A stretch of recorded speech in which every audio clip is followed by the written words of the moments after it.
I mean, I don't know about you guys, but that to me was a near-perfect game for the Lakers playing without LeBron James.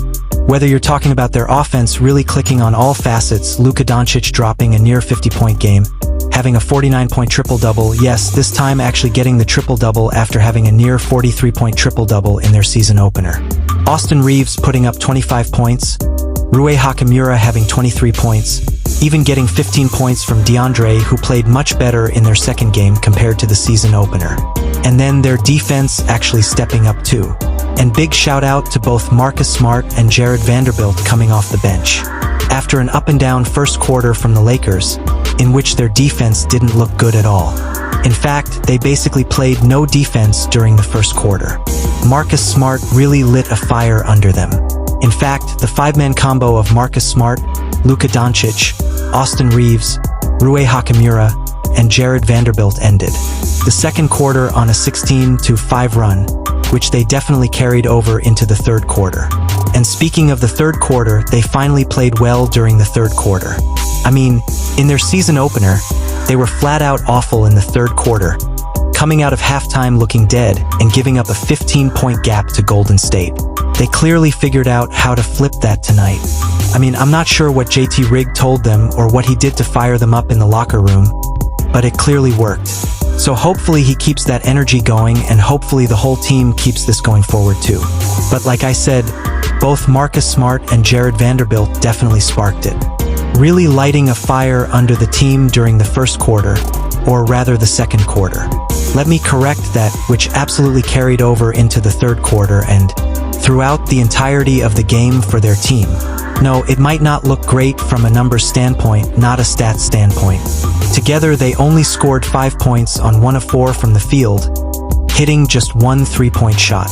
But if you actually watched the game, then you know exactly what I mean.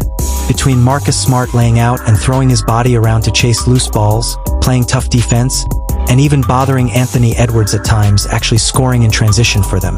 And between the two of them really giving their team that spark, it clearly carried over and gave their team life.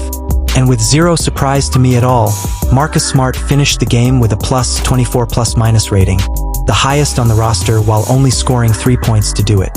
Again, showing the energy he brought, the spark he gave them, the defense he played, and the vocal leadership. And what he did to push their team to give more effort on both ends of the floor. I think that's something people won't talk about enough, but they really should. Marcus Smart deserves a lot of credit. Jared Vanderbilt deserves plenty of credit, not just Luka Doncic or the guys dropping 20-plus points. Those two definitely deserve a big mention. With that said though, I really did like and still like the way the whole team played tonight, especially in the second half. At that point, basically the whole squad clicked in every area. The offense flowed great. Not just Luka and Austin, but the role players started stepping up too, really pointing to Rui Hachimura and DeAndre here.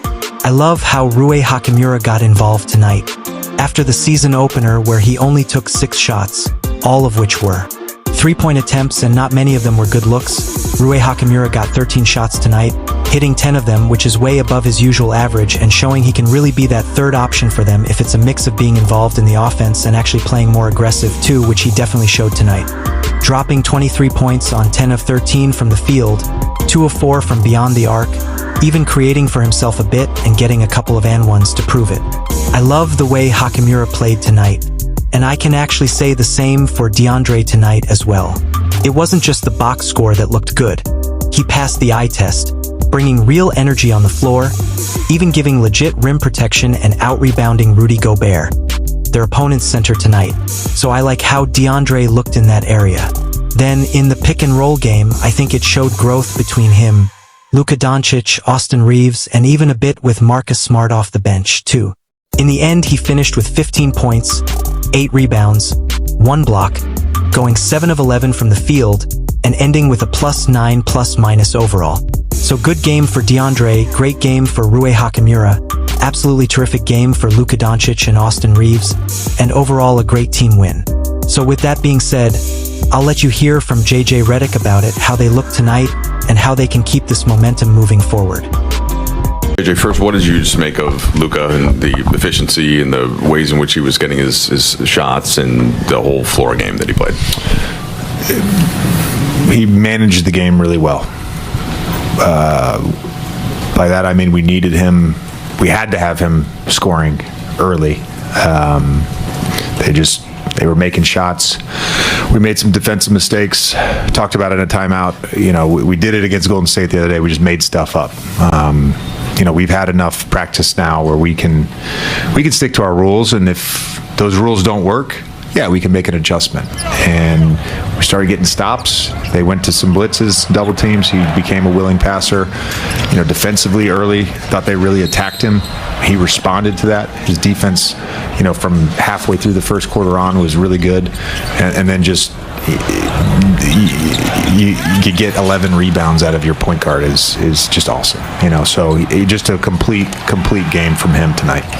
We had talked about after the last game, the third quarter, and it seemed like that was the total switch tonight. What adjustments did you make? It looked like there were a couple different things you were doing defensively, and how did you feel like that played out?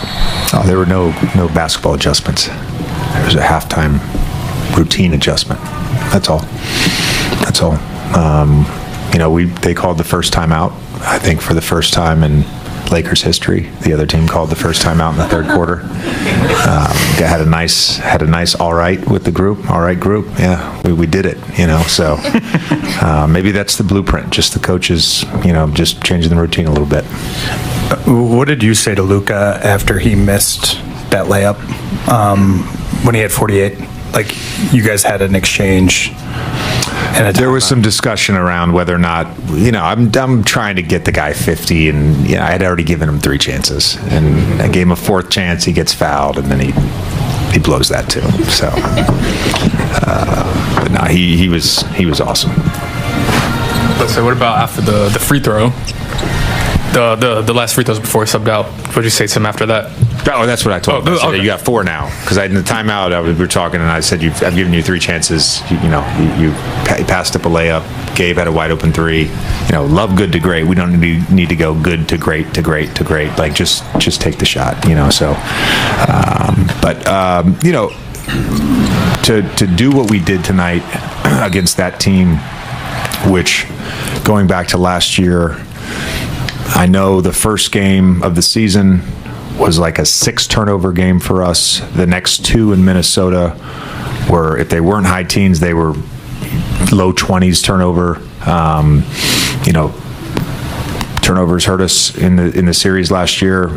I think we had 2 shot clock violations, so we basically had 10 turnovers as a team. Austin having 11 assists and 1 turnover. Luka having 8 with 3 our primary guys really just managed the game well, and we got good shots, and we had some timely crashes, made some timely defensive plays during that run in the second half. Just a really good effort from our guys. Since Luka's not the only guy on the team tonight, what do you think about DeAndre Ayton tonight, the way he played? Did he play with the force you wanted to see? Yeah, DA was great. I thought his patience for the game was really good. By that, Luka getting it going early, being the beneficiary of DA's screening at times. You get into halftime, I thought DA was playing really well. You look up, he's got 3 shots, and really just kind of let the offense come to him throughout that second half, and then defensively he was really good as well. You want to let Luka win out of here? I'm happy to leave. JJ, Laker fans are known for being so rational and reasonable and patient. Did you feel any of the angst since the opening night loss? And you told us pregame it was a very detailed approach for the last couple of days. Was that in any way feeling what maybe Laker Nation was feeling? No, I've great respect for fan bases that care. I've already been warned by the NBA. I'm not allowed to use cuss words in here, but I like fan bases that give they care, and so I appreciate it. Got the chance to play in Philly. It's like an honor to coach this team and be a part of this organization and try to lead this group and represent this fan base. So I'm well aware that the angst exists and there's an overreaction to everything. I followed and been in the NBA long enough to know that exists with fan bases that that care as much as the Lakers fan base do. But it didn't change or affect, I don't think, me or the group at all in terms of our preparation for this game. And we have a really tough stretch coming up over the next week with these 4 games coming up. So we just got to continue to build, continue to work. Thank you, guys.